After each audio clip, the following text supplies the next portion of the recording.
j'espère que vous avez apprécié l'intro. Alors aujourd'hui je vous retrouve pour cette revue numéro 18 dans laquelle on va décortiquer un modèle très attendu, la nouvelle signature du barbu des Rockets, l'Arden Volume 2. Alors pour ce test on a voulu faire les choses un peu différemment avec Jérémy, donc on a décidé de faire le circuit normal, donc entraînement plus match, histoire de vraiment se mettre en situation et que ce soit un peu plus parlant pour vous les joueurs. Alors, pour pas changer, on s'attaque à la traction, donc on est sur une semelle en caoutchouc qui a été élargie de chaque côté, donc c'est une nouveauté pour celle sur cette Arden 2. Du coup ça devrait nous offrir une stabilité optimale. Pour l'accroche, on est pas mal du tout. Voilà, on a une très bonne impulsion vers l'avant, on a de très bonnes impulsions latérales aussi. Voilà, sur les changements de direction, sur les arrêts c'est pas mal du tout aussi. Toutefois l'accroche va pas être au niveau d'une très explosive, d'une DEL4, voire d'une Giro 6 sur celle qu'on a testée. Voilà, c'est des modèles qui avaient d'excellentes accroches pour ce que je m'en souviens. Et de ce côté-là, c'est vrai que elles sont pas au niveau, qu'est-ce que je peux ajouter? Si je m'aventurerais peut-être pas trop en extérieur avec ces chaussures, je suis pas sûr qu'à mon avis ça dure très longtemps. On continue avec le second point de la chaussure, qui est amorti, le Full Boost. Voilà, c'est la marque de fabrique d'Adidas.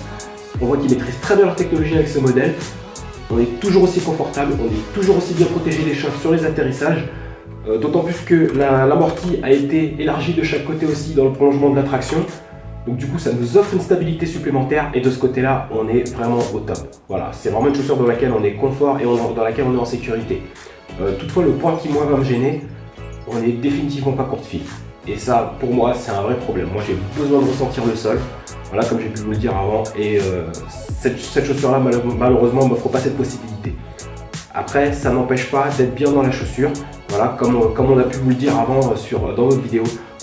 Que ce soit moi ou Jérémy, de toute façon, hein, on n'est pas fan du court-fil, on n'est pas fan du boost, pardon, mais on comprend totalement ceux qui adhèrent parce que c'est vrai que même moi, pour avoir joué tout un match dedans, franchement, c'est juste énorme au niveau du...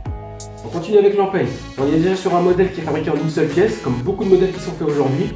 À l'avant du pied, on a du mesh combiné à des fibres en TPU, qu'Adidas a appelé le Forge Fiber.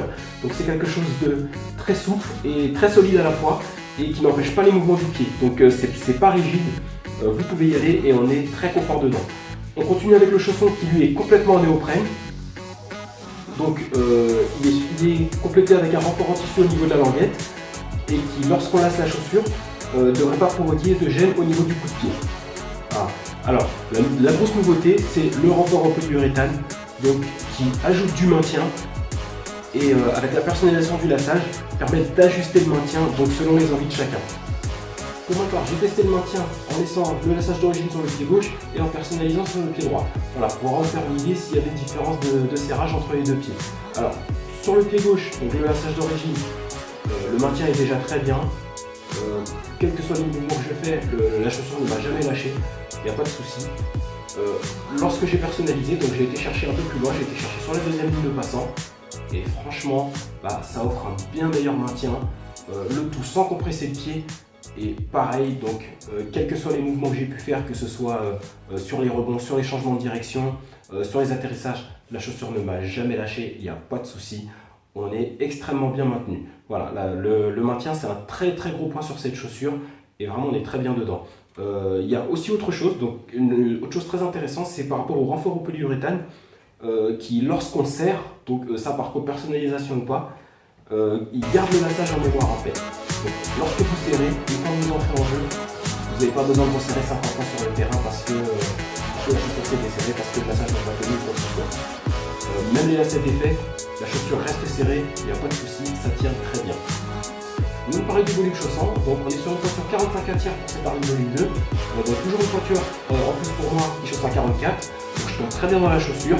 Et malgré que je mets plusieurs paires de chaussettes, ça m'empêche pas d'être bien dans la chaussure, sans être compressé, sans avoir de problème de frottement ou sans être gêné au niveau du coup de pied ou quoi que ce soit. Au niveau du talon, pareil, je tombe très bien.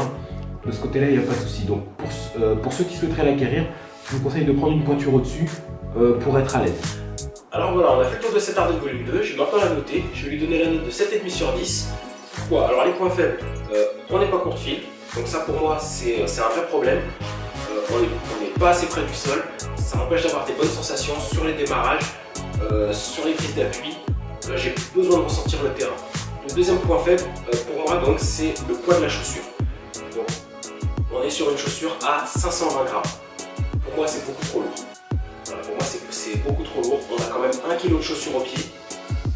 Et c'est juste pas possible d'avoir une chaussure aussi lourde pour un joueur extérieur. On enchaîne sur les points forts. Alors, premier point fort, la semelle élargie. Donc ça nous offre une stabilité optimale.